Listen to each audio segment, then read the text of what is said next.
Hello friends, मैं आजाद sir आपका अपना YouTube channel arts by Azad sir में स्वागत है। दोस्तों, जैसा कि आप जानते हैं कि हम लोग क्लास 12 जिसका बोर्ड का पेपर चल रहा है, हम उसी में पॉलिटिकल साइंस के सेकंड बुक के फर्स्ट चैप्टर पे बात कर रहे हैं। आज इस फर्स्ट बुक का तीसरा लेक्चर है जिसको हम लोग समझने की कोशिश करेंगे, जिसमें हम आज विभाजन की प्रक्रिया को समझेंगे। पहले और दूसरे वीडियो में हमने बहुत सारे महत्वपूर्ण क्वेश्चन हमने करने की कोशिश की। आज हम इसमें उस विभाजन की प्रक्रिया को समझेंगे कि भारत के विभाजन के लिए कौन सी प्रक्रिया अपनाई गई थी।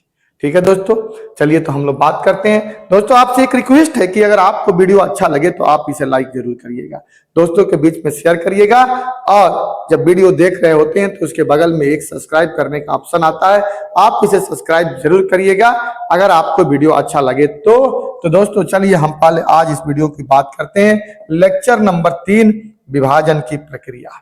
विभाजन की क्या प्रक्रिया रही थी हमारे यहाँ? तो कहते हैं कि मुसलमानों की जनसंख्या के आधार पर पाकिस्तान में 2 इलाके शामिल किए गए, यानी भारत में 2 इलाके को पाकिस्तान को दिया गया। जहां जहां ज्यादा मुसलमान थे वही इलाका पाकिस्तान को देने का प्रयास किया गया, क्योंकि भारत का विभाजन तो धर्म के आधार पर ही तो हुआ था। तो 2 इलाके शामिल होंगे, एक को पश्चिमी पाकिस्तान और दूसरे को एक पूर्वी पाकिस्तान नाम दिया गया। जैसे आप इसे देख सकते हो, ऐसे में एक ये पश्चिमी पाकिस्तान और इधर का एक पूर्वी पाकिस्तान, बीच का पूरा हिंदुस्तान था। इनके मध्य में भारतीय भूभाग का बड़ा विस्तार रहेगा। ये निर्णय लिया गया, ये प्रक्रिया था विभाजन का। मुस्लिम बहुल प्रत्येक इलाका पाकिस्तान में जाने को राजी लेकिन नहीं था। एक समस्या तो ये भी थी कि जो भी मुस्लिम बहुल इलाके लोग थे वो सारे लोग पाकिस्तान जाने को तैयार नहीं थे। वो कुछ में से बहुत सारे लोग हिंदुस्तान को ही अपना घर बना करके हिंदुस्तान में रहना पसंद करते थे, और उन्हें पसंद भी था कि हम हिंदुस्तान में रहेंगे। पश्चिमोत्तर सीमा प्रांत के नेता खान अब्दुल गफार खान, जिन्हें हम सीमांत गांधी के नाम से जानते हैं, वह तो द्वीप राष्ट्र के एकदम खिलाफ थे। ब्रिटिश इंडिया के मुस्लिम बहुल प्रांत पंजाब और बंगाल में अनेक हिस्से बहुसंख्यक गैर मुस्लिम आबादी वाले थे। ऐसे में इन प्रांतों का बंटवारा धार्मिक बहुसंख्या के आधार पर जिले या उससे निचले स्तर पर प्रशासनिक हल को आधार बनाकर किया गया। भारत का विभाजन केवल धर्म के आधार पर हुआ था, इसीलिए दोनों ओर के अल्पसंख्यक वर्ग बड़े असमंजस में थे कि उनका क्या होगा। वह कल से पाकिस्तान के नागरिक होंगे या भारत के पूर्वी और पश्चिमी पाकिस्तान की सीमा पर रहने वाले अल्पसंख्यक अपने आप को विदेशी समझने लगे थे। बात बिल्कुल सही है। विभाजन की प्रक्रिया तो धर्म थी ना, धर्म के आधार पर विभाजन हुआ था। तो धर्म के आधार पर विभाजन हुआ था, तो बड़ा हिस्सा एक हिंदुस्तान में जो हिंदू रहते थे उनको दिया गया, जिन्हें हमने हिंदुस्तान कहा दिया, और एक बड़ा सा हिस्सा जो 2 क्षेत्र थे, दोनों ही क्षेत्रों में दोनों ही तरफ बड़े मुस्लिम बहुल इलाके रहते थे, तो उनको पूर्वी और पश्चिमी पाकिस्तान का नाम दे दिया गया, जहां मुसलमान रहेंगे। तो सिखों को क्या दिया गया? सिखों को क्या मिलेगा? बौद्ध को क्या मिला? जैन को क्या मिला? सिख ईसाई को क्या मिला? ये लोग भी तो हिंदुस्तान के ही लोग थे।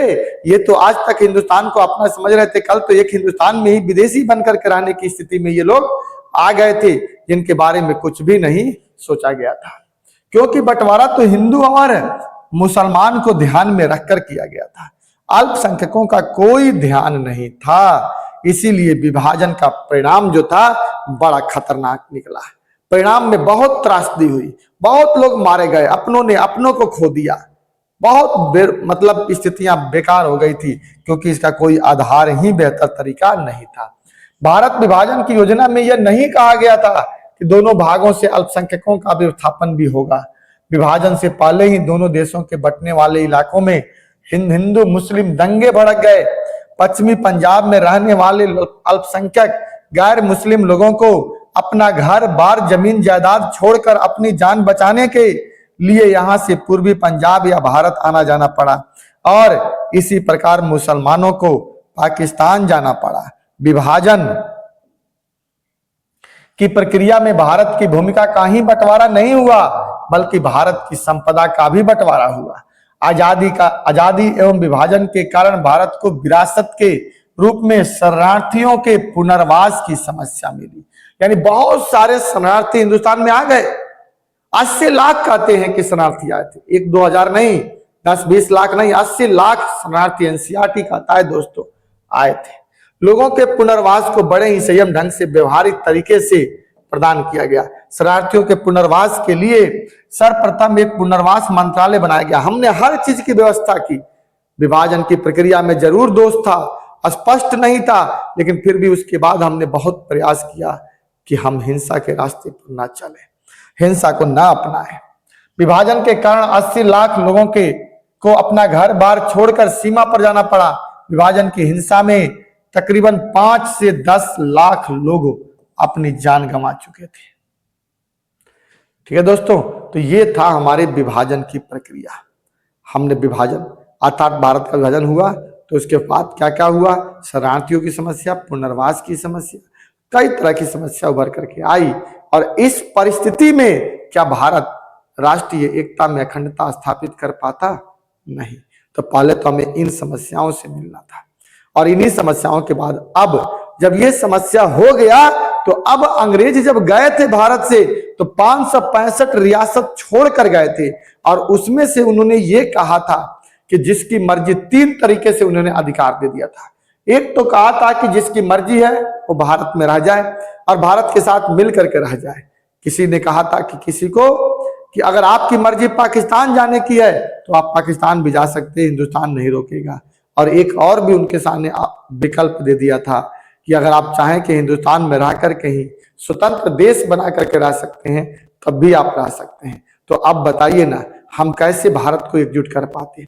ये 3 तो बातें अंग्रेजों ने जाते जाते दे ही दिया था उन रियासतों को, उनको नहीं दिया था जिनको आजादी हमें मिल गई। जो ब्रिटिश प्रांत थे वो तो प्रांत हमारे पास आ गए, लेकिन जो ब्रिटिश प्रांत नहीं थे, देशी रियासत थे, उनके सामने 3 विकल्प देकर के अंग्रेज जब गए तो हमारे लिए बहुत ही एक समस्या पैदा हो गया। लेकिन इन विकट परिस्थितियों में हमने धैर्य का परिचय रखा, धैर्य को खोया नहीं, और धीरे धीरे करके सरदार वल्लभ भाई पटेल के नेतृत्व में हमने एकजुटता कायम करने का प्रयास किया। तो आजादी के बाद क्या क्या समस्या? पहली शरणार्थियों और उनके पुनर्वास की समस्या, क्योंकि विभाजन की प्रक्रिया स्पष्ट नहीं थी। उसके बाद राज्यों के विलय की समस्या, और फिर तीसरा हम राज्य पुनर्गठन आयोग की बात करेंगे। ठीक है दोस्तों। राज्यों के गठन, राजवाड़ों का विलय। ब्रिटिश इंडिया 2 हिस्सों में बटा हुआ था, बिल्कुल बात सही था। एक तरफ ब्रिटिश प्रभुत्व वाले भारतीय प्रांत थे, तो दूसरी तरफ देसी रजवाड़े भी ब्रिटिश प्रभुत्व वाले भारतीय प्रांत में ही रहते थे। अंग्रेजी सरकार का सीधा नियंत्रण था। वहीं दूसरी ओर छोटे बड़े आकार के और राज्य थे जिन्हें राजवाड़ा कहा जाता था। इस पर तो भारतीय राजाओं का ही शासन था। देशी रियासतों की संख्या लगभग 565 थी। अब इन 565 रियासत को कैसे मिलाया जाए, ये एक बहुत बड़ी समस्या थी। देशी रजवाड़ों का विलय और उसमें आई समस्याएं हम देखते हैं कैसे होता है दोस्तों। देशी रजवाड़ों का विलय, तो जब भारत स्वतंत्र हुआ तो 565 से अधिक देशी रियासतों में बंट चुका था। इन देशी रियासतों पर देशी रजवाड़ों या राजाओं का नियंत्रण था, शासन था। इन देशी रियासतों के विलय के बिना भारत राष्ट्र देश का निर्माण करना असंभव था। इन देशी रियासतों में भारत की जनसंख्या का 20% लोग रहते थे, जबकि क्षेत्रफल का ये 45% भाग था। तो इसके बिना भारत का तो सपना ही अधूरा था। जबकि कई देशी रियासतें बहुत बड़ी थी, जैसे कश्मीर, हैदराबाद, मैसूर, यह ऐसी देशी रियासत थी जो यूरोपीय देशों से भी बड़ी थी। वहीं दूसरी ओर कई देशी रियासतें जैसे काठियावाड़, सुई के नोक जैसी छोटी भी थी। उड़ीसा में 26, छत्तीसगढ़ में 15 छोटे बड़े रजवाड़े थे, सौराष्ट्र में 14 बड़े और 119 छोटे रजवाड़े थे। तो अब बताइए, क्या इनकी समस्या में दिक्कत आएगी? इनको मिलाने में दिक्कत आएगा? निश्चित तौर पे आता है। निश्चित तौर पर इनके मिलाने में एक समस्या पैदा उत्पन्न हुआ, जिसे हम समस्या की गंभीरता कह सकते हैं। सबसे बड़ी समस्या यह थी कि जब अंग्रेज भारत से गए तो हर देशी रियासत को अधिकार सौंप कर गए, जो मैंने पहले आपसे बताया कि वह चाहे तो भारत में रह सकते हैं, भारत में मिले, या चाहे तो पाकिस्तान में मिले, या फिर चाहे तो वो स्वतंत्र राष्ट्र के रूप में भी रह सकते हैं। ये तीन तरह के अधिकार अंग्रेजों ने किनको देकर के चले गए? भारतीय देशी रियासत को देकर गए, जो एक उलझन में डाल करके गए। हमें भारत को आजाद तो कराए, लेकिन आजादी पूरी तरह से नहीं दिए, कुछ ही दिए, कुछ उलझन में डाल करके चले गए। कोई भी रियासत या राजा अपनी सत्ता त्यागना नहीं चाहता था और ना अपनी प्रजा को लोकतांत्रिक अधिकार देना चाहता था। कई देशी रियासत जैसे हैदराबाद, कश्मीर आदि ने तो भारत में विलय करने से साफ इनकार ही कर दिया। अब बताइए ना, ऐसे परिस्थिति में क्या भारत जो सपना देखा था राष्ट्रीय एकता और अखंडता बनाए रखने की, क्या यह संभव था? लोकतंत्र स्थापित हो पाता? समानता आधारित विकास हो पाता? बिल्कुल नहीं हो पाता। लेकिन फिर भी हमें अपने धैर्य को खोना नहीं था। हमें अपने धैर्य के साथ, विश्वास के साथ इन सारे समस्याओं से निपटते हुए एक स्वतंत्र हिंदुस्तान को ऐसा बनाना था जो पूरी तरह से धर्मनिरपेक्ष और राष्ट्र की एकता और अखंडता पर आधारित हो। ठीक है दोस्तों, चलिए हम बात करते हैं। भोपाल के नवाब ने भी तो संविधान सभा में शामिल होने से मना ही कर दिया। समस्या का समाधान क्या निकाला गया? देशी रजवाड़ों के लिए विलय की जिम्मेदारी उप प्रधानमंत्री और गृह मंत्री सरदार वल्लभ भाई पटेल को दी गई। सरदार पटेल को भारत का लौह पुरुष भी कहा जाता है। उनके जिम्मे ये अधिकार सौंपी गई। इनके ही प्रयास से भारत के 565 से अधिक रियासत को मिलाकर एक अखंड राष्ट्र बनाने का प्रयास किया गया। अब भारत में देशी रियासतों के मिलने के क्या क्या कारण? अधिकतर राजवाड़ा या देशी रियासतों के लोग भारतीय संघ में शामिल होना चाहते थे। अधिकांश लोग चाहते थे कि भारत में शामिल हो जाए। भारत सरकार का रुख लचीला था, जिससे काफी देशी राजा और रियासत भारत में मिलने को तैयार थे। विभाजन के कारण विभिन्न इलाकों में खींचातानी जोर पकड़ रही थी। ऐसे में क्षेत्रीय अखंडता का और एकता का प्रश्न सबसे अधिक महत्वपूर्ण हो गया था। लेकिन क्या किया जाए, करना तो पड़ेगा। समस्याएं तो उत्पन्न हो रही थी, लेकिन फिर भी बड़ी धैर्य के साथ हमने एकजुटता का परिचय दिया और धीरे धीरे करके हमने पूरे रियासतों को भारत में एक करके हम रह जाएंगे। रजवाड़ों के विलय की समस्या। आजादी के तुरंत पहले अंग्रेजी शासन ने तो घोषणा की थी कि भारत पर ब्रिटिश प्रभुत्व के साथ ही रजवाड़े भी ब्रिटिश अधीनता के आजाद हो जाएंगे। अंग्रेजी राज का नजरिया ये था कि रजवाड़े अपनी मर्जी से, चाहे वो भारत में हो या पाकिस्तान में शामिल हो सकते हो, या अपनी स्वतंत्र अस्तित्व बनाए रख सकते हैं। इनमें प्रजा की कोई भूमिका नहीं थी। यही कहा करके बहुत बड़ी गलती हो गई थी। प्रजा की भूमिका का कोई मतलब नहीं था। राजा की भूमिका थी, जो अपने आप में एक गंभीर समस्या थी। ऐसी स्थिति में भारत एकता को बनाना मुश्किल था। इसी बीच सबसे पहले त्रावणकोट, याद रखना दोस्तों, ये केरल में पड़ता है, इसने अपने आप को अलग कर दिया था। ये क्वेश्चन एमसीक्यू में आ चुका है कि राजा ने अपने राज्य को आजाद करने की घोषणा कर दी। अगले दिन हैदराबाद के निजाम ने ऐसी ही घोषणा कर दी। भोपाल के शासक संविधान सभा में शामिल होना ही नहीं चाहते थे।